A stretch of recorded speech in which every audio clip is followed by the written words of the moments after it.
During World War II, the level of coordination and efficiency in the Nazification of Germany was unprecedented. But the systematic extermination of people based on race and class may not have even been possible were it not for the many corporate interests that aided and abetted the Nazis during the war. You know, for everything we learned about Hitler in the Second World War, the one thing that's conveniently omitted from history books is the role corporations played in the conflict. For example, the world-famous fashion designer Hugo Boss, who we can now all thank for the terrifying and now infamous black uniforms worn by the German SS and the brown shirts worn by the Hitler Youth, as well as an entire fashion collection for the Third Reich. Well, being a Nazi Party member himself, Hugo Boss benefited greatly from the cheap labor of concentration and POW camps to manufacture the uniforms. Then there's Siemens, the multinational engineering/electronics giant. See, during Hitler's rise in the 1930s, Siemens was used Nazi prisoner labor to build everything from railway infrastructure to communications and electrical power. In 2002, Siemens received international condemnation for its plans to trademark the name Zyklon for a line of home appliances that included gas ovens. Coincidentally, Zyklon is the same name as the deadly poison gas used to exterminate Jews at concentration camps. You might also recognize the company that actually manufactured the gas, Bayer. Next is IBM, or International Business Machines, While the tech giant is now a staple of America's digital industry, during World War II, IBM played an integral role in carrying out the Holocaust in Poland. Thousands of documents archived in 7 different countries have proven how this company knowingly worked hand in hand with the death machine.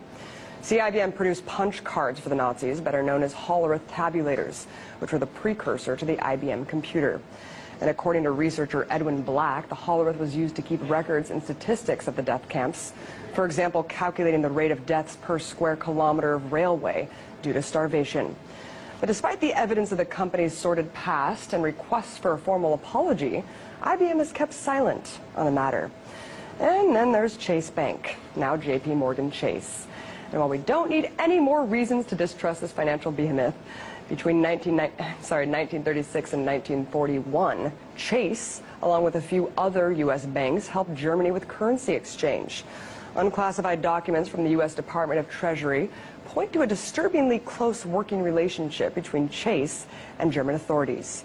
In fact, in 1998, Chase finally acknowledged that its Paris office had preemptively seized nearly 100 Jewish accounts before German officials had even asked them to do so. But perhaps the most shocking example of the corporate Nazi connection is Ford Motor Company, Hitler's most prominent foreign benefactor. Yes, the legendary American entrepreneur Henry Ford was also a famous anti-Semite. In 1937, Adolf Hitler had a special medal created for foreign friends of the Third Reich, and the regime awarded it to Henry Ford that very same year.